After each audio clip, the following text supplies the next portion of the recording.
सबसे पहले नजर डालते हैं अब तक की बुलेटिन। पाकपतन में साबिक additional attorney general member Pakistan bar council और उम्मीदवार बराए सदर Lahore high court Chaudhry Ishtiaq Ahmad Khan advocate supreme court का दौरा पाकपतन दरबार बाबा फरीद पर हाजिरी दी और फूलों की चादर चढ़ाई। इस मौका पर उन्होंने मुल्क को मिली सलामती के लिए दुआ की। मारूफ कानूनदान मलिक फारूक अहमद एडवोकेट ने दस्तारबंदी की।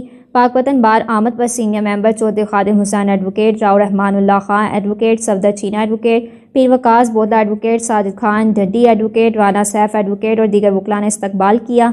इश्तियाक अहमद खान एडवोकेट ने डिस्ट्रिक्ट बार का दौरा किया और वकला से मुलाकात की। मीडिया से गुफ्तगू करते हुए इश्तियाक अहमद एडवोकेट ने कहा कि इंशाअल्लाह वकला भाइयों के तमाम मसाइल को तरजीही बुनियादों पर हल करेंगे। दौरे के बाद मलिक फारूक अहमद एडवोकेट की जानिब से इश्तियाक अहमद खान के एजाज में शाइया दिया गया। इसलिए नए लाइफ बॉय में है एक्टिव सिल्वर, जो दे जरासीम से 10 गुना बेहतर हिफाजत। नया सिल्वर लाइफ बॉय, दुनिया का नंबर 1 जर्म प्रोटेक्शन सोप।